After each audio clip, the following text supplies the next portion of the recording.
سفر فکر کے بحرے بے کراں کا، سفر رفت تخیل کی کہکشاں کا، سفر کلہائے فن کے گلستاں کا، سفر روایت اردو زباں کا۔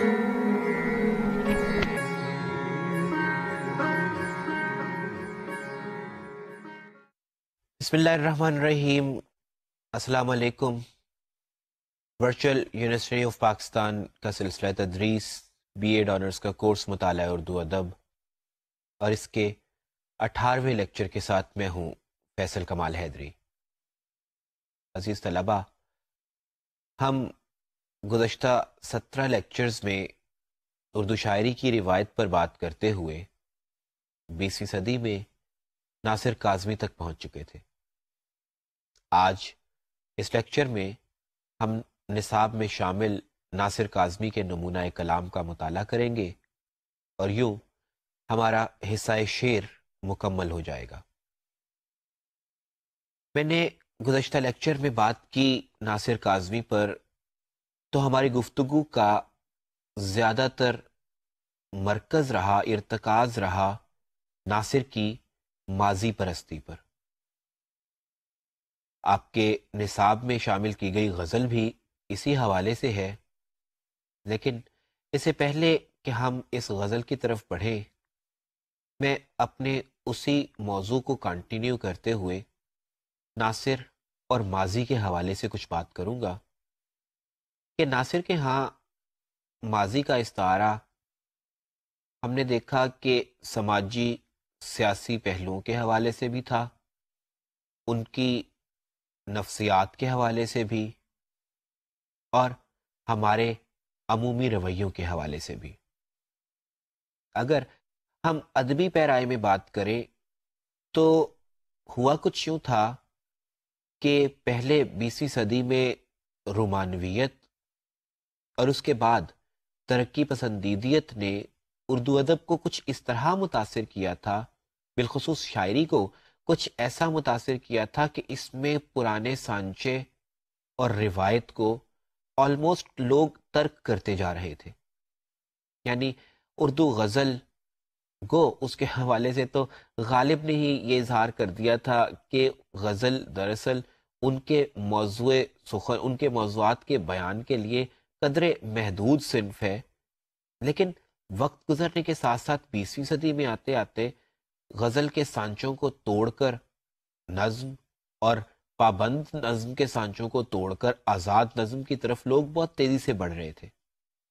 پھر ہوا یہ کہ غزل میں ذات اور انفرادیت کا جو بیان عموماً شاعر کرتے تھے، وہ بھی آہستہ آہستہ کم ہوتا چلا جا رہا تھا۔ شاید اس کی وجہ یہ تھی کہ انسان جس طرح سے مادیت پسندی کی طرف بڑھ رہا تھا، جس طرح سرمایہ داریت نے انسان کو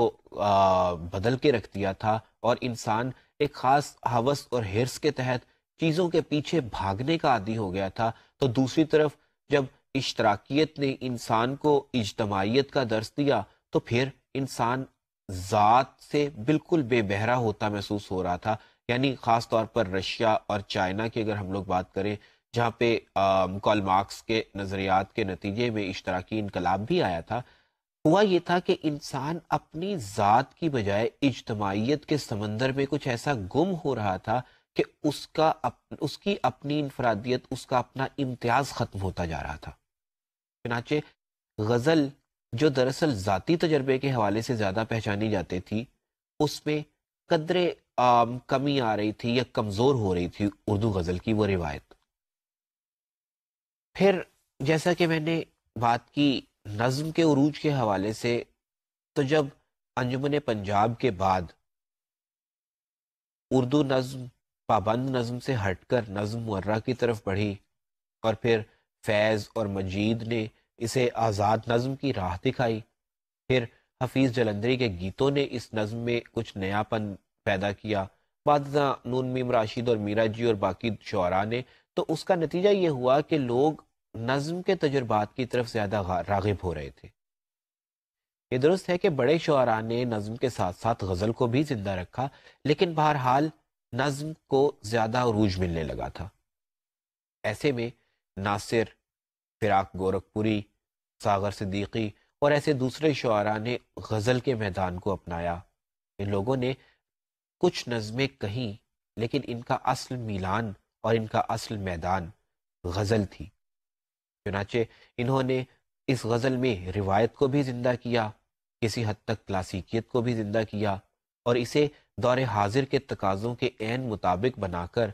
کچھ ایسی مضبوطی عطا کی کہ آج بھی اردو غزل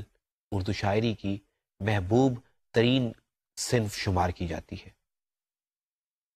ناصر کی شاعری کی بات کریں تو ہم نے جیسا کہ گزشتہ لیکچر میں بات کی، اس میں ماضی پرستی ملتی ہے۔ ظاہر ہے ماضی پرستی جہاں پر ملے گی وہاں روایت کی پاسداری تو ہوگی ہی، لیکن ناصر نے ایک اجتہاد ضرور کیا۔ یہ اجتہاد وہ ان کا ذاتی نوعیت کا نہیں، یا یہ وہ پہلے شخص نہیں کہ جنہوں نے یہ نیا پن دیا اردو غزل کو، ان سے پہلے بھی دیا جا رہا تھا، لیکن اگر خاص طور پر آپ ناصر کی غزل کی بات کریں تو اس میں انتہائی سادگی ملتی ہے۔ سادگی اور سلاست وہ اوصاف ہیں جن کا تذکرہ اسپیشلی نصابی ناقدین تقریباً ہر شاعر کے حوالے سے کرتے ہیں۔ ہم نے میر کی بات کی تو ہم نے اس میں سادگی اور سلاست تلاشی، ہم نے غالب کی بات کی تو ہم نے مشکل پسند ہونے کے باوجود، غالب کے مشکل پسندیدیت کے باوجود ہم نے ان میں سادگی اور برجستگی کی بات کی۔ علامہ اقبال ہوں یا ان سے پہلے اکبر اور پھر حالی یا مجید امجد اور فیض احمد فیض یا دیگر شعراء، ہر ایک کے ہاں سادگی اور سلاست ملتی ہے، لیکن بہرحال وہ کسی حد تک کہیں اگر مشکل ہو بھی جاتے ہیں تو وہ مشکل پسندیدیت بھی ناصر کے ہاں ہمیں نہیں ملتی۔ اس کا سب سے بڑا ثبوت یہ ہو سکتا ہے کہ آج جو غزل ہم پڑھنے جا رہے ہیں، دراصل اس غزل میں آپ کو اگر میں یہ کہوں کہ اس میں مشکل الفاظ کوئی بھی نہیں اور ہم مشکل الفاظ کے معنی پر علیحدہ سے بات ہی نہیں کریں گے، تو اس کی یہ سب سے بڑی مثال ہے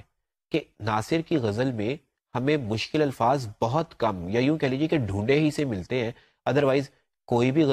بھی ریڈر، کوئی بھی قاری ناصر کی غزل کو بآسانی سمجھ سکتا ہے۔ تو سب سے پہلے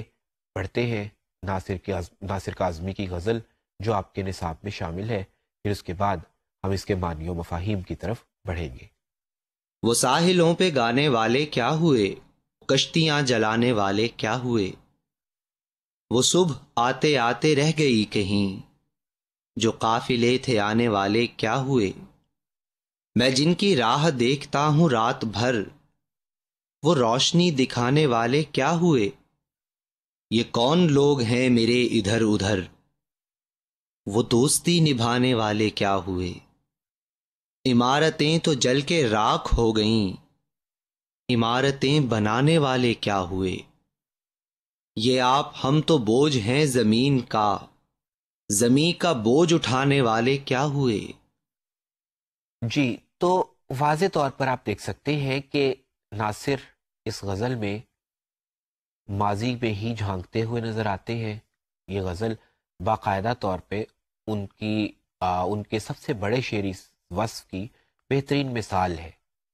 وہ جو کچھ بھی تلاش رہے ہیں وہ ماضی میں ہے، اور اس غزل کا ردیف یعنی کیا ہوئے اس بات کا غماز ہے کہ جو کچھ بھی تھا اب نہیں ہے۔ ناصر غزل کے مطلع میں کہتے ہیں کہ وہ ساحلوں پہ گانے والے کیا ہوئے،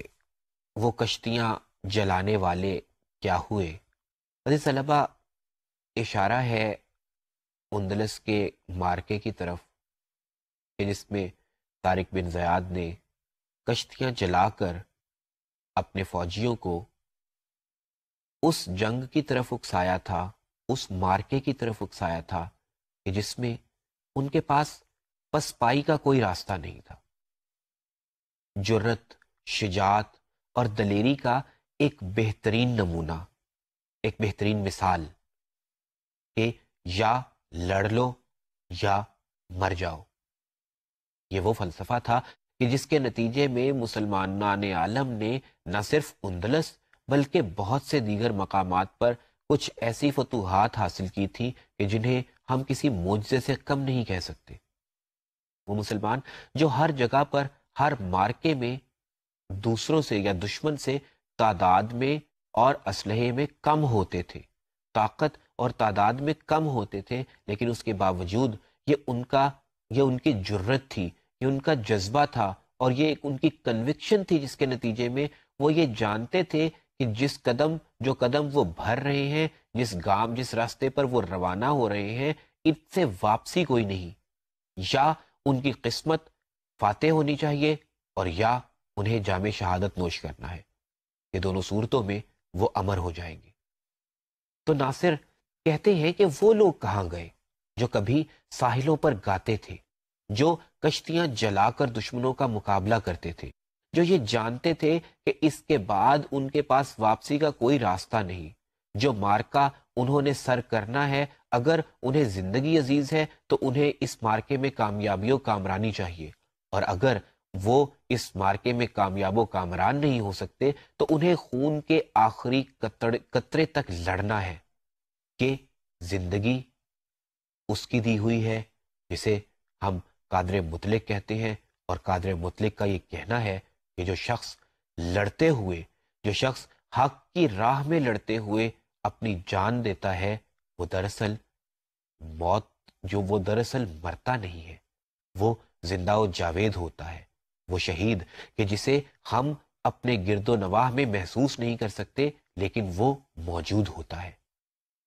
تو ناصر کہتے ہیں کہ وہ لوگ اب ہمیں کیوں نہیں ملتے؟ وہ کنوکشن، وہ دراصل جذبہ، وہ ایک والہانہ پن، وہ غیر متزلزل قسم کے عزائم، وہ لوگ کہ جن کے پایائے استقلال میں لغزش نہیں آتی تھی، وہ لوگ اب کہاں گئے؟ اب ہم اپنے ارادوں سے پھر کیوں جاتے ہیں؟ ہم اب اپنی بات پر قائم کیوں نہیں رہتے؟ ہم اتنی جلدی خوفزدہ کیوں ہو جاتے ہیں؟ اب ہمیں حق اس قدر ستاتا کیوں نہیں؟ اب حق ہمارے دلوں کو گرماتا کیوں نہیں؟ آخر ایسا کیا ہوا کہ وہ لوگ جو کشتیاں جلا کر مقابلہ کرنے کی قدرت رکھتے تھے اور بالآخر کامیاب و کامران ہوتے تھے، آج وہ لوگ پیدا کیوں نہیں ہوتے؟ کیوں کہ ہماری اقدار، ہمارا احساس، ہماری تعلیمات، ہمارے رویے، ہمارے نظریات اور ہمارا فلسفہ و فکر بدل گیا ہے۔ یوں اس شعر میں ناصر ایک طرف تو اسلاف کو خراج تحسین پیش کرتے ہیں، اور دوسری طرف اس بات پر افسوس کا اظہار کرتے ہیں کہ اب ہمارے خون میں ویسی گرمی، ہمارے دلوں میں ویسے جذبات نہیں رہے۔ اگلے شعر میں ناصر کہتے ہیں کہ وہ صبح آتے آتے رہ گئی کہیں، جو قافلے تھے آنے والے کیا ہوئے؟ یعنی وہ صبح کہ جس کا انتظار تھا، جس کی کسک میں، جس کی تڑپ میں، جس کے حصول کی خاطر ہم سب نے قربانیاں دی تھی، وہ قربانیاں جس کا تذکرہ میں گزشتہ لیکچر میں بھی کر چکا ہوں، وہ قربانیاں کہ جو اگر آج بھی یاد کی جائیں تو سچی بات ہے کہ رونگٹے کھڑے ہو جاتے ہیں، رواں رواں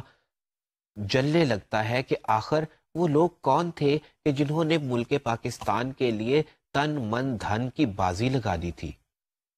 لیکن کیا ہوا کہ 14 اگست 1947 کا سورج تو طلوع ہو گیا،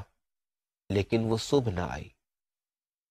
وہ صبح کہ جس کے لیے ہم نے قربانیاں دی، وہ صبح کہ جس کے لیے ہم نے ملک پاکستان حاصل کیا، وہ صبح کہ جسے مسرتوں کا پیامبر ہونا تھا، وہ صبح کہ جسے ایک نئے موسم گل کی نوید سنانا تھی، وہ صبح آنے والی تھی۔ سنا تھا کہ وہ صبح طلوع ہوگی، سنا تھا، احساس تھا کہ اب وہ دور قریب آ گیا کہ جب ہماری امیدیں اور ہماری آرزوئیں بر آئیں گی، لیکن پھر نہ جانے صبح صادق تو پھوٹی، لیکن اس کے بعد سورج نہ نکلا۔ صبح آتے آتے پھر ظلمتوں میں بٹ گئی، پھر سے ایک مرتبہ سیاہیوں نے ہمارے آسمانوں پر ڈیرے ڈال لیے، روئے زمین روشنی سے ایک مرتبہ پھر محروم ہو گئی۔ اس کی وجہ کیا ہوئی؟ اس کی وجہ یہ ہوئی کہ ہمیں جن ڈائریکشنز میں جانا تھا، ہمارے لیے جن سمتوں کا تعین کیا گیا تھا، ہم ان سے ہٹ گئے تھے۔ وہ قافلے جنہوں نے ہماری راہبری کرنا تھی مستقبل کی طرف، وہ لوگ کہ جنہوں نے ہمیں آزادی دلانے کے لیے جدوجہد کی تھی، وہ کہیں پیچھے رہ گئے۔ عزیز طلبہ، زندگی اور موت یہ آفاقی حقیقتیں ہیں، یہ بات درست ہے۔ میں اگر قدر سیاسی حوالے سے بات کروں تو یہ بات درست ہے کہ قائد اعظم رحمۃ اللہ علیہ 1948 میں وفات پا گئے تو obviously قدرت کو یہ منظور تھا۔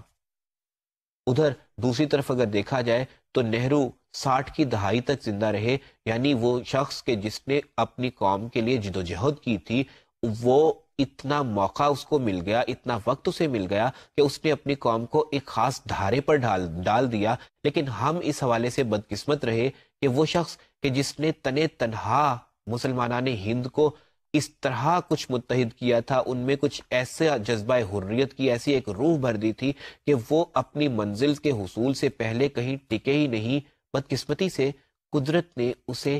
اتنا وقت نہ دیا کہ وہ ملک جس کے لیے اس نے اپنی زندگی داؤ پر لگا دی، جس کے لیے اس نے اپنا سب کچھ چھوڑ کر، اپنا پیشہ، اپنے خیالات کو بدل کر بالکل اس نے ملک کو، قوم کے لیے وقف کر دیا خود کو، اسے اتنا موقع نہ ملا کہ وہ اس ملک کو سینچ سکے، اس ملک کی سرحدوں کو مضبوط کر سکے، اس ملک کو نظریاتی اور فکری اعتبار سے مضبوط کر سکے، کیونکہ صرف ملک کا حصول کافی نہیں ہوتا۔ مسئلہ یہ ہوتا ہے کہ ہم بہت سی چیزیں، بہت سے مقامات، بہت سے مراتب حاصل تو کر لیتے ہیں، لیکن کیونکہ ہم ان پر کیپٹلائز نہیں کر پاتے، ہم ان پر ارتکاز نہیں کر پاتے، ہم ان پر ٹھہر نہیں پاتے، لہٰذا ہم بسا اوقات اس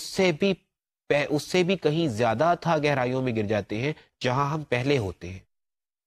تو بدقسمتی سے ہمارے ساتھ کچھ ایسا ہوا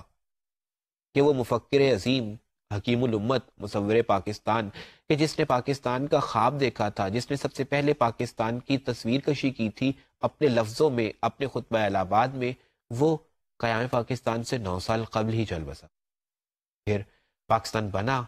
تو بانی پاکستان یعنی قائد اعظم محمد علی جناح رحمۃ اللہ علیہ کو قدرت نے 1 سال سے زائد کی مہلت نہ دی، اور 1947 میں پاکستان آزاد ہوا، اور 1948 میں وہ راہی ملک عدم ہو گئے۔ تو ناصر کی طرف اگر میں واپس آؤں تو وہ کہتے ہیں کہ وہ صبح جو طلوع ہونا تھی، جس نے ہماری آزادیوں کا پیغمبر ہونا تھا، وہ کہاں رہ گئی؟ وہ قافلے کے جنہوں نے ہمارے مستقبل کا تعین کرنا تھا، جنہوں نے ہمیں خوشیوں کا پیغام دینا تھا، وہ قافلے کہاں رہ گئے؟ کبھی ان قافلوں اور ان کے رہبروں کو قدرت نے موقع نہ دیا، اور کبھی ہمارے اپنے رویوں نے۔ ہوا کیا؟ وہ لوگ جو پاکستان کی جدوجہد میں پیش تھے، وقت گزرنے کے ساتھ ساتھ عزیز طلبہ، انہیں امور مملکت سے دور کر دیا گیا، اور وہ لوگ جو شاید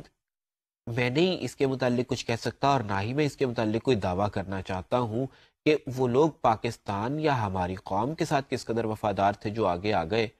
بہرحال وقت اس بات کا گواہ ہے کہ ان لوگوں نے ان نظریات پر پاکستان کے مستقبل کے سفر کو استوار نہیں کیا جس پر اسے ہونا چاہیے تھا۔ مجھے آج بھی یاد ہے لیاقت علی خان کی سپیچ، جو کہ چھپ چکی ہے، مختلف نصابات میں بھی شامل ہے، اور لیاقت علی خان کے ورکس میں بھی دیکھی جا سکتی ہے۔ وہ سپیچ کے جو انہوں نے کینسس یونیورسٹی میں کی تھی 1950 میں، جب انہیں ایک اعزازی ڈگری سے نوازا گیا تھا، کہ انہوں نے کہا تھا کہ ہمارے پاس وہ نظریہ حیات موجود ہے جو 1400 سال پہلے کامیابی کے ساتھ آزمایا جا چکا ہے، لہٰذا ہم ایشیا کی دیگر نوآبادیاتی مملکتوں کی طرح سے ہم کنفیوزڈ قوم نہیں ہیں کہ ہم نے ایک الگ ملک حاصل کیا ہے صرف کھوکھلی آزادی کے لیے نہیں، بلکہ اس نظام کو ایک مرتبہ پھر اپلائی کرنے کے لیے، اس نظام کو نافذ کرنے کے لیے کہ جو نیا نظام نہیں بلکہ آج سے 1400 سال پہلے کامیابی سے اطلاق اس کا ہو چکا، اس کے عملی نمونے لوگوں کے سامنے ہیں، ہم اسی نظام کو نافذ کرنا چاہتے ہیں۔ لیکن پریکٹیکلی جو ہے وہ گفتگو کا متقاضی نہیں، وہ سب کے سامنے ہے۔ بہرحال ناصر اسی کا نوحہ بیان کرتے ہیں کہ وہ صبح جو طلوع ہونا تھی، وہ قافلے جو آنے تھے، وہ کہیں رہ گئے، بہرحال پہنچ نہیں پائے۔ فیض نے کہا تھا کہ یہ داغ اجالا، یہ شب گزیدہ سحر، یہ وہ انتظار تھا جس کا، یہ وہ سحر تو نہیں۔ ناصر کچھ اسی موضوع کو اپنے انداز میں بیان کرتے ہیں۔ اگلے شعر میں ناصر کہتے ہیں کہ میں جن کی راہ دیکھتا ہوں رات بھر، وہ روشنی دکھانے والے کیا ہوئے۔ اگین جس شعر پچھلے شعر کے حوالے سے جو میں نے تشریح کی، وہ پوری تشریح، اس کا اطلاق اس شعر پر بآسانی ہم کر سکتے ہیں۔ وہ کہتے ہیں کہ میں جنہیں ڈھونڈ رہا ہوں، میں رات بھر جن کی تلاش کرتا ہوں کہ بالآخر وہ آئیں اور پھر ان کے علم سے، ان کے نظریات کے نور سے، ان کے افکار کی ضوء سے ایک خورشید نو طلوع ہو، وہ آخر کہاں رہ گئے؟ میں انتظار کر رہا تھا، میرا انتظار کل بھی تھا، آج بھی ہے، لیکن جنہیں آنا تھا وہ نہیں آ پائے۔ آخر وہ کہاں رہ گئے؟ آخر ایسا کیا ہوا کہ ہم اچانک اپنی منزل کی طرف بڑھتے بڑھتے جب منزل دو ایک گام رہ گئی، جب ہمیں ہمارا ہدف سامنے نظر آنے لگا، جب ہم نے یہ دیکھ لیا کہ ہمیں کس ڈائریکشن میں جانا ہے، جب ہماری سمتوں کا تعین ہو چکا، تو پھر ایسا کیا ہوا کہ پھر ایک مرتبہ اچانک صبح پھوٹتے پھوٹتے ظلمتیں ہمارا مقدر بن گئی کہ ہمارے سامنے تھا سب کچھ۔ ہم جانتے تھے کہ ہم یہ حاصل کر لیں گے، ہمارا ٹارگٹ اچیویبل تھا، ریئلسٹک تھا، لیکن اس کے باوجود ایسا کیا ہوا کہ روشنی دکھانے والے خود اندھیروں میں کھو گئے۔ اگلے شعر میں ناصر کہتے ہیں کہ یہ کون لوگ ہیں میرے ادھر ادھر، وہ دوستی نبھانے والے کیا ہوئے۔ تو اس طلبہ میں نے کہا تھا کہ 20ویں صدی میں انسان بہت تیزی سے مادیت پسندی کی طرف بڑھ رہا تھا۔ ایک طرف سرمایہ داریت نے استحصال کا وہ نمونہ ہمارے سامنے رکھ دیا تھا کہ ہر شخص دوسرے کے استحصال پر چڑھ دوڑا تھا۔ دوسری طرف اشتراکیت نے ہمیں ایک ایسا نظام دیا تھا کہ جس میں اجتماعیت کے بھیس میں دراصل انفرادیت کی موت کی کوشش کی جا رہی تھی۔ تو ناصر یہ کہتے ہیں کہ آخر ایسا کیا ہوا، یہ لوگ جو آج ہمیں اپنے گرد و نواح میں نظر آتے ہیں، یہ وہ لوگ تو نہیں، یہ وہ لوگ تو نہیں ہیں کہ جو دوستیاں نبھانا جانتے تھے، جو پرخلوص تھے، جو کسی کا استحصال نہیں کرنا چاہتے تھے، جو اپنے ساتھ لے کر چلنا چاہتے تھے، جو قوم کے ساتھ چلنا چاہتے تھے، جن کا مطمع نظر سرمایہ داریت نہیں تھا، جو دراصل اشتراکیت میں گم نہیں ہونا چاہتے تھے۔ لیکن بہرحال ہوا کیا؟ ہوا یہ کہ ہم کبھی سرمایہ داریت کی طرف جھک گئے، ہم نے کبھی اشتراکیت کو دیکھنا شروع کر دیا، اور وہ نظریہ حیات جسے ہم لے کر چلے تھے، جو دراصل بنیادی طور پر تحریک پاکستان اور مسلمانان ہند کا معاشرتی اعتبار سے ہدف تھا، مطمع نظر تھا، وہ کہیں پیچھے رہ گیا۔ اگر کبھی سیاسی امور پر بات ہوئی یا اگر کبھی مطالعہ پاکستان کے حوالے سے ہمارا اتفاق ہوا، تو شاید میں آپ کو بہتر انداز میں بتا پاؤں یا بہتر انداز میں بتا پاتا اگر ایسا ہوتا کہ ہوا کیا پاکستان کے ساتھ۔ ہم نے اس ملک کو اسلامی جمہوریہ بنانا تھا۔ 1947 میں پاکستان آزاد ہوا، 1956 تک اس ملک کو ایک آئین نہ مل سکا۔ وہ ملک کہ جس کے معماروں کا یہ دعویٰ تھا کہ ہم 1400 سال پہلے کا نظام نافذ کرنا چاہتے ہیں، 9 سال تک وہ اس نظام کو پریکٹیکلی یہاں پر نافذ نہ کر پائے۔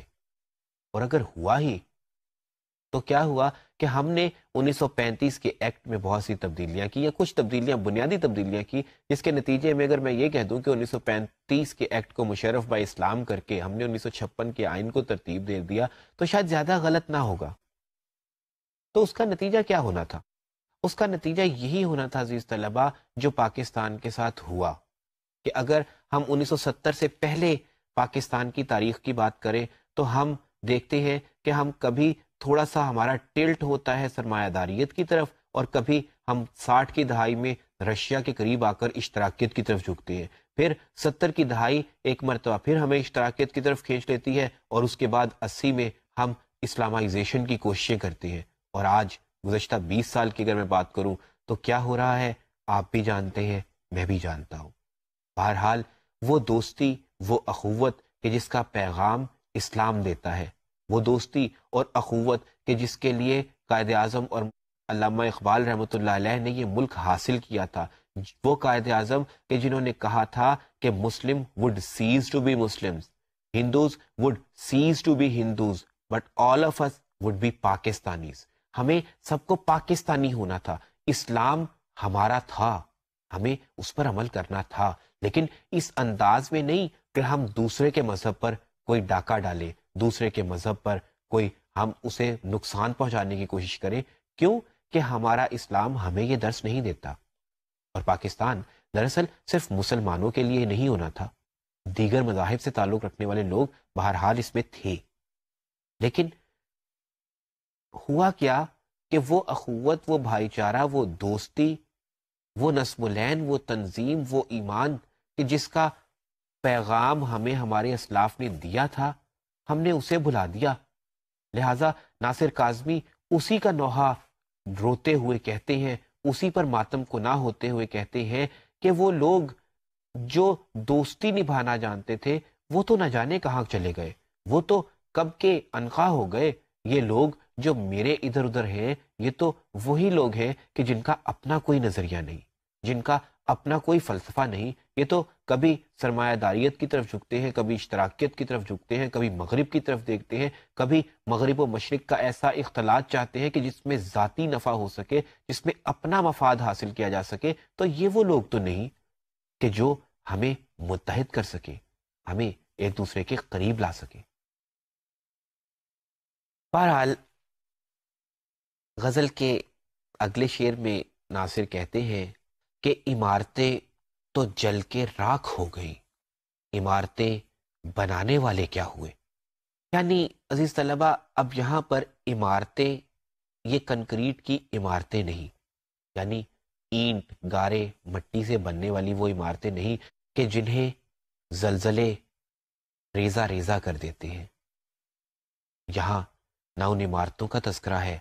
اور نہ میں ان زلزلوں کی بات کر رہا ہوں، بلکہ یہ عمارتیں ہیں افکار کی، یہ عمارتیں ہیں نظریات کی، اور یہ زلزلے ہیں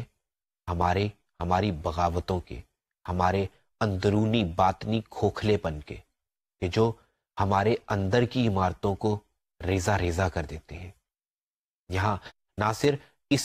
کسی ایسی عمارت کا رونا نہیں رو رہے کہ جو اینٹ بجری سیمنٹ سے بنی تھی، بلکہ ان عمارتوں کے گر جانے کی بات کر رہے ہیں کہ جو ہمارے نظریات کی تھی، ہمارے فلسفہ حیات کی تھی. وہ کہتے ہیں کہ عمارتیں تو راکھ ہو گئی، عمارتیں خاکستر ہو گئی. تو وہ لوگ کہ جنہوں نے یہ فلسفہ حیات ترتیب دیا تھا، وہ لوگ کہ جنہوں نے نظریہ پاکستان کو ترتیب دیا تھا، اے کاش کہ وہ لوگ بھی ہوتے کہ دیکھتے کہ آج ہم ان کے ترتیب کردہ، ان کے مرتبہ نظریات کے ساتھ کر کیا رہے ہیں. اگین جو ناصر کا بنیادی طریقہ کار ہے، ان کی شاعری کا سب سے بڑا وظیفہ ہے کہ وہ انہیں حال میں وہ لوگ، وہ معماران قوم، وہ راہبران کامل نظر ہی نہیں آتے کہ ان کے تمام آئیڈیلز ماضی سے تعلق رکھتے ہیں. ناصر اگلے شعر میں کہتے ہیں کہ یہ آپ ہم تو بوجھ ہیں زمین کا بوجھ اٹھانے والے کیا ہوئے. عزیز طلبہ، اس شعر کا حوالہ میں نے گزشتہ لیکچر میں بھی دیا تھا، تب بھی ہم نے یہ بات کی تھی کہ ناصر اس شعر میں کہنا یہ چاہتے ہیں کہ آج کا انسان تو دراصل زمین پر بوجھ بن گیا ہے. آج کا انسان تو وہ کچھ کر ہی نہیں رہا جو اس کا وظیفہ تھا، جس کے لیے اسے اشرف المخلوقات کا درجہ دیا گیا تھا، جس کے لیے اسے سب سے بہترین مخلوق گردانا جاتا ہے. ہم تو وہ کچھ کر ہی نہیں رہے. وہ لوگ جو انسانی فلاح کے لیے بھیجے گئے تھے وہ تو کب کے جا چکے. اے کاش کہ وہ یہاں ہوتے تو شاید اس روئے زمین کا نقشہ ہمارے سامنے کچھ نئے رنگ ڈھنگ سے ہوتا، کسی اور رنگ میں ہوتا، کسی اور انداز میں ہوتا. یوں مجموعی طور پر ناصر نے اس غزل میں یاد کرنے کی کوشش کی ہے عظمت رفتگاں کو، وہ عظمت رفتگاں جو تہذیبی حوالے سے، ثقافتی حوالے سے، قوم و ملت کے حوالے سے، سیاسی اور معاشرتی حوالے سے، انہیں آج سے دور حاضر سے کہیں زیادہ مضبوط نظر آتے ہیں۔ ناصر اگر ماضی کی بات کرتے ہیں عزیز طلبہ تو وہ اتنے غلط بھی نہیں۔ ہم صرف انہیں قنوطی نہیں کہہ سکتے کہ وہ مایوس نہیں لیکن افسردہ ہیں۔ مایوس اس لیے نہیں کہ وہ یہ نہیں کہتے کہ اب کچھ ممکن نہیں، بلکہ انہیں افسوس اس بات پہ ہے کہ وہ قوم، وہ معاشرہ کہ جس کے پاس ایسے عظیم لوگ تھے، وہ عظیم لوگ کہ جو اپنی مثال آپ تھے اپنے تمام تر میدانوں میں، مختلف النوع جہاد میں، لیکن ان لوگوں کے جانشین ہونے کے باوجود، ایسے اسلاف رکھنے کے باوجود، آج اگر ہم معاشرتی اعتبار سے کمزور ہیں، آج اگر ہم قومی اور ملی اعتبار سے کمزور ہیں، تو پھر واقعی ہمیں نوحہ کناں ہونا چاہیے، واقعی ماتم کدے سجنے چاہیے کہ یہ معاشرت کہ جو اس قدر مضبوط اسلاف، اس قدر مضبوط اثاثہ رکھتی ہے، اس کے باوجود اگر کمزور ہے تو پھر واقعی ہمیں افسوس ہونا چاہیے، واقعی افسردگی، مایوسی، قنوطیت، غم و اندوہ، آہ و بقا اور نالہ و شیون ہمارا مقدر ہونے چاہیے، کیونکہ ہم نے کیپٹلائز نہیں کیا، ہم نے ارتکاز نہیں کیا، ہم نے اپنے پیروں پر مضبوط ہونے کی کوشش نہیں کی۔ چنانچہ ناصر کاظمی مجموعی طور پر اپنے مخصوص آہنگ میں، اپنے مخصوص رنگ میں دور حاضر کی بات کرتے ہیں، دور حاضر کے کھوکھلے پن کا اظہار کرتے ہیں، دور حاضر میں پائی جانے والی کمزوریوں کی بات کرتے ہیں، اور جب وہ ہر شعر کے ردیف میں یہ کیا ہوئے کی بات کرتے ہیں، کیا ہوئے کا تذکرہ کرتے ہیں، تو اس کا مطلب یہ ہے کہ ایک طرف وہ اس ویکیوم کو فیل کر رہے ہیں، اس خلا کو فیل کر رہے ہیں جو آج کے معاشرے میں ہمیں نظر آتا ہے، تو دوسری طرف وہ آرزو مند بھی ہیں کہ اے کاش کہ ان جیسا کوئی آئے، اے کاش کہ ان جیسا آئے جو کبھی ساحلوں پر گاتے تھے، جو کبھی کشتیاں جلاتے تھے، جو کبھی دراصل ہمیں ہمیں ہماری رہبری کرتے تھے، ہماری رہنمائی کرتے تھے، کبھی دوستی اور محبت خلوص کا ہمیں درس دیتے تھے، کبھی عمارتیں بنا کر، نظریات کا پرچار کر کے، فلسفہ زیست ہمیں نیا دے کر ہمارے لیے روشنی کی کرن بنتے تھے، اور کبھی زمیں کا بوجھ اٹھا کر دراصل انسانی فلاح کا کام کر کے اپنا منصب بھی پورا کرتے تھے، اپنا مقصد بھی پورا کرتے تھے، اور انسانیت کی بہتری کے لیے کام بھی کرتے تھے۔ یوں یہ غزل ناصر کے آہنگ کی، ناصر کے لہجے کی بہترین مثال بھی ہے، اور شاید دور حاضر میں اس کی تفہیم کی ضرورت بھی ہے۔ عزیز طلبہ، یوں ہم نے آپ کے نصاب میں شامل حصہ شعر کے تمام شعراء کا مطالعہ مکمل کر لیا۔ ہم نے تیسرے لیکچر سے خصوصی مطالعات کا آغاز کیا تھا، جس میں ہم نے میر تقی میر، غالب، حالی، اکبر الہٰبادی، ڈاکٹر علامہ محمد اقبال رحمۃ اللہ علیہ، حفیظ جلندھری، مجید امجد، فیض احمد فیض، اور آج ناصر کاظمی کا مطالعہ کیا۔ 18ویں صدی سے شروع ہونے والی یہ روایت 20ویں صدی تک پہنچی تو اردو شاعری عالمی ادبیات میں کسی بھی زبان کے ادب کا مقابلہ کرنے کے قابل ہو گئی تھی۔ آج آپ کسی بھی مغربی صنف شعر سے اردو شاعری کا تقابل کر سکتے ہیں۔ سب جانتے ہیں کہ میر، غالب، اقبال، فیض اور ایسے دوسرے بہت سے شعراء کے انگریزی، جرمن، فرانسیسی، روسی اور دیگر بہت سی زبانوں میں تراجم ہو چکے ہیں، جو بذات خود اس بات کی دلیل ہے، اس حقیقت کے ترجمان ہیں کہ اردو ادب آج عالمی ادبیات میں کسی بھی زبان کا مقابلہ کر سکتا ہے۔ ہم نے جب اردو شاعری کی روایت پر بات کی تو ہم نے آغاز کیا تقریباً 14ویں-15ویں صدی سے، وہ دور کہ جب دکنی عہد میں اردو شاعری نے ابتدائی سبق سیکھا، اپنے پیروں پر کھڑے ہونے کی کوشش کی، عہد طفولیت سے گزری، اور پھر شمالی ہند میں آئی تو میر و سودا نے اس شاعری کو امر کر دیا. پھر غالب و مومن، حالی و اکبر، اقبال، اور پھر 20ویں صدی کے شعراء کا ایک سمندر. عزیز طلبہ، میں نے ابتدائی لیکچر میں بھی یہ بات کی تھی اور آج بھی میں آپ سے یہی کہوں گا کہ محض 8-9 شعراء کا مطالعہ کر لینے سے ہم یہ نہیں کہہ سکتے کہ ہم نے اردو شاعری کی روایت کا احاطہ کر لیا. دیکھیے، کوئی بھی ادب یا کوئی بھی نصاب رادر یہ دعویٰ نہیں کر سکتا کہ اس میں کسی تاریخ کا، کسی روایت کا، کسی ارتقاء کا مکمل طور پر احاطہ کیا گیا ہے. آپ جانتے ہیں کہ مختلف تواریخ ادب لکھی جاتی ہیں، اس میں مختلف شعراء کرام کا تذکرہ ہوتا ہے، لیکن اس کے باوجود کوئی بھی مورخ ادب یہ دعویٰ نہیں کر سکتا کہ اس نے شروع سے لے کر آج تک کے تمام شعراء کو کور کر لیا. ظاہر ہے کہ ہمیشہ نمائندہ شعراء ہی کور کیے جاتے ہیں، نمائندہ شعراء ہی زندہ رہتے ہیں. اور یاد رہے کہ تواریخ ادب ہوں یا تواریخ سیاست یا تہذیب و ثقافت کی تاریخیں، ہمیشہ تاریخ زندوں کی ہوتی ہے. وہ زندہ لوگ جو اپنے دور میں زندہ رہتے ہیں اور ان کو لوگ جانتے ہیں. گمنام کردار صرف پانی کے وہ قطرے ہوتے ہیں جو سمندر میں موجود تو ہوتے ہیں لیکن انہیں جانتا کوئی نہیں. ہم پانی کے قطرے نہیں دیکھتے سمندر میں، ہم لہریں دیکھتے ہیں، اور یہ نمائندہ شعراء دراصل لہریں ہوتی ہیں. اور نصاب کی بات کروں تو نصاب میں ہم وقت کی قلت کے پیش نظر انتہائی مختصر اور چنیدہ نوعیت کے لوگوں کو ہی شامل کر سکتے ہیں. آپ جانتے ہیں کہ آپ کا یہ کورس 3 کریڈٹس کا ہے جسے 45 لیکچرز میں مکمل ہونا ہے، لہٰذا ہم اس میں 15، 20 یا 30، 40 شعراء کو شامل نہیں کر سکتے تھے.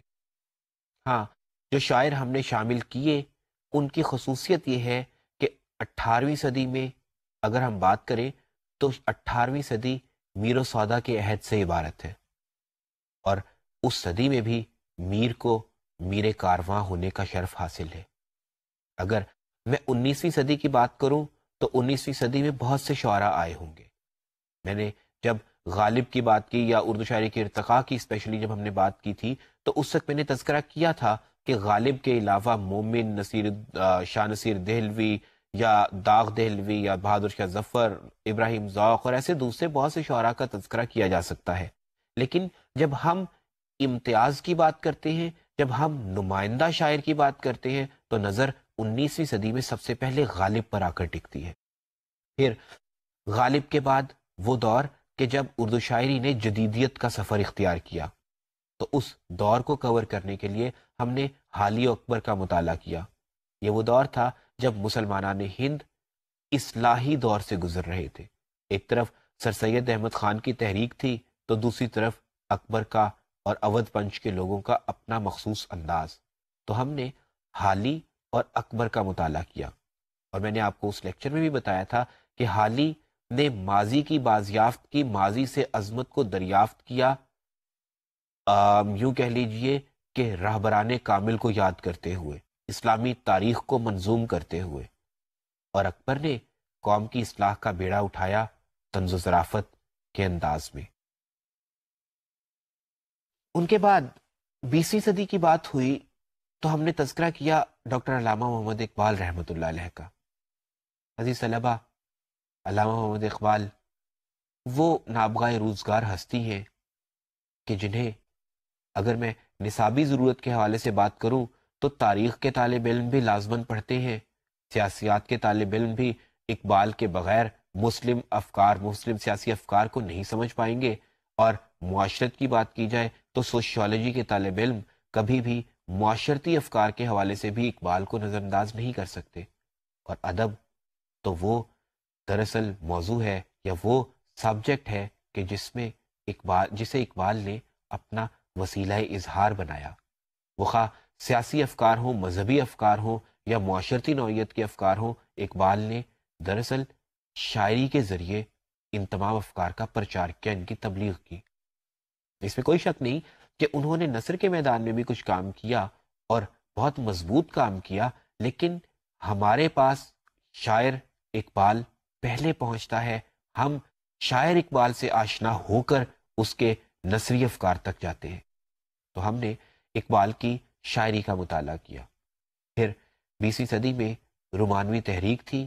تو رومانوی تحریک کے نمائندہ شاعر حفیظ جلندھری کا مطالعہ کیا گیا، تاکہ ہم ایک طرف تو رومانویت کے متعلق جان سکیں، تو دوسری طرف ہم دیکھ سکیں کہ اردو شاعری کی وہ صنف جسے آج ہم آلموسٹ نگلیکٹ کر چکے ہیں، آج ہم اسے تقریباً ادبیت میں جگہ ہی نہیں دیتے، یعنی میں بات کر رہا ہوں گیت نگاری کی، تو ہم دیکھ سکیں کہ حفیظ نے گیت کو کس حد تک بھرپور انداز میں پیش کیا تھا۔ حفیظ کا گیت آخر کیوں اتنا مضبوط تھا کہ انہیں ہمیشہ ادبی روایت میں شامل کیا جاتا ہے۔ پھر اس کے بعد ہم نے مجید امجد کا مطالعہ کیا، ان کے حیاتی تجربات کے حوالے سے، آزاد نظم میں ان کے مقام کے حوالے سے، ان کے مخصوص وقت اور لینڈسکیپ کے نظریات کے حوالے سے، اور پھر ہم نے بات کی فیض احمد فیض پر، وہ فیض احمد فیض کہ جنہوں نے 20ویں صدی میں رومان اور حقیقت کی بہترین مثال پیش کی اردو ادب میں۔ اور آخر میں ہم نے بات کی ناصر کاظمی پر۔ ہمارے شعری سفر کا آغاز بھی دھیمے لہجے کے ایک شاعر سے ہوا، اور اختتام بھی ایک لطیف، حساس اور جذبات سے بھرپور دھیمے لہجے کے ایک شاعر ناصر کاظمی پر۔ عزیز طلبہ، یہ روایت آج بھی جاری ہے۔ اردو شاعری ناصر پر ختم نہیں ہوئی، اور نہ ہی ان 8-9 شاعروں کے علاوہ اردو میں کوئی اور بڑا نام نہیں، بلکہ اگر میں بات کروں غزل کی، تو غزل کے میدان میں احمد ندیم قاسمی یا فراق گورکھپوری، فانی بدایونی، ساغر صدیقی، پھر ان کے بعد دور حاضر میں آ جائیں تو شہزاد احمد، احمد فراز، اور ایسے منیر نیازی اور ایسے دوسرے بہت سے شعراء کا تذکرہ کیا جا سکتا ہے۔ یا اگر میں نظم کی بات کروں تو ہم نے فیض اور مجید کی بات تو کر لی، لیکن نون میم راشد، میرا جی، اختر الایمان، پھر جیلانی کا عمران، اور ان کے بعد آج کی اگر ہم لوگ بات کریں تو امجد اسلام امجد، اور ایسے دوسرے بہت سے شعراء کا تذکرہ کیا جا سکتا ہے۔ اس کے علاوہ خاص نسائی لہجے نے وقت کے ساتھ ساتھ ترقی کی، اور پھر ہمارے سامنے فہمیدہ ریاض یا نوشی گیلانی، پروین شاکر، کشور ناہید اور ایسے دوسرے بہت سے نام آئے۔ لیکن بات یہ ہے کہ جب کبھی بھی نمائندہ شاعری کی بات ہوگی تو آپ کے نصاب میں یقین کیجیے گا کہ وہ شاعر شامل کیے گئے، وہ نمائندہ شاعر کہ جن کو جان کر آپ اردو شاعری کے بنیادی موضوعات سے، اردو شاعری کے ارتقاء سے بنیادی نوعیت کا تعارف کما حقہ حاصل کر سکتے ہیں۔ بہرحال انسان کی ایک فطرت ہے عزیز طلبہ کہ ہم دراصل وقت گزرنے کے بعد عظمتوں کا تعین کرتے ہیں۔ بہت کم شاعر ہوتے ہیں جنہیں ان کی زندگی میں ان کا مقام مل جاتا ہے۔ یہ خوش قسمتی میر کو حاصل ہوئی کہ وہ اپنی زندگی میں ہی میر کاروان اردو غزل ہو گئے۔ یہ خوش قسمتی اس حکیم الامت کی تھی کہ جس کی رفیع پروازی نے اسے نام کا نہیں، واقعتاً افکار اور فن کا اقبال بھی کر دیا۔ یہ خوش قسمتی اس باغی کو حاصل ہوئی کہ جس کے معنی و مفاہیم کا فیض آج بھی جاری و ساری ہے، اور وہ اسم بامسمہ ہو کر فیض ہو جاتا ہے۔ لیکن بہت سے شاعر ہیں، جیسا کہ ہم نے مجید امجد کا تذکرہ بھی کیا تھا، کہ انہیں ان کے دور میں وہ کچھ نہیں مل پاتا۔ اب دیکھنا یہ ہے کہ مستقبل ہمیں کیا دکھاتا ہے۔ آج بھی بہت سے بڑے شاعر ہمارے درمیان موجود ہیں، بہت سے بڑے نام ماضی قریب میں ہم سے جدا ہو گئے۔ آنے والا وقت یہ طے کرے گا کہ واقعی فراز کون ہے۔ آنے والا وقت یہ بتائے گا کہ کون محسن تھا، محسن ادب کون ہوا۔ بہرحال میں تفصیلات میں نہ جانے کا متحمل ہو سکتا ہوں وقت کی قلت کے باعث، اور نہ ہی ایسا ممکن ہے، لیکن نظر رکھیے اردو ادب پر، دیکھیے، پڑھیے، معنی و مفاہیم کا ایک ایسا گہرا سمندر، ایک ایسا نا ختم ہونے والا سلسلہ کہ جس سے آپ اپنی زندگی کے متعلق، اپنی منشا کے متعلق، اپنی ثوابدید، اپنی صلاحیتوں کے مطابق آپ بہت کچھ اخذ کر سکتے ہیں، بہت کچھ سیکھ سکتے ہیں۔ اور کوشش کیجئے کہ ہم مل کر اس تصور کو بدلنے کی کوشش کریں کہ ہم کتبوں پر سے عظمت کے نشانات نہ ڈھونڈیں، ہم زندہ چہروں پر دراصل روشنیوں کے نور، یا زندہ چہروں پر دراصل ہم عظمت کا ٹیکا لگا سکیں۔ ہماری بدقسمتی ہے کہ ہم موت کے بعد بہت سے لوگوں کی عظمت کا اعتراف کر لیتے ہیں، لیکن زندگی میں ہم انہیں نہیں پہچان پاتے۔ کوشش کیجئے کہ ہم زندہ دھڑکنوں کے ساتھ، چلتی سانسوں کے ساتھ اور لہو کی روانی کے ساتھ عظمت کا ادراک کرنے کی صلاحیت حاصل کریں۔ انشاءاللہ آئندہ لیکچرز میں ہم اردو نثر کے سفر کا آغاز کریں گے، اردو نثر کی روایت کو دیکھیں گے، اور پھر ہم یہ دیکھیں گے کہ اردو نثر نے کن مدارج اور مراحل سے گزرتے ہوئے آج تک کا سفر طے کیا۔ آپ سے ملاقات ہوگی انشاءاللہ آئندہ لیکچر میں، تب تک کے لیے اللہ حافظ۔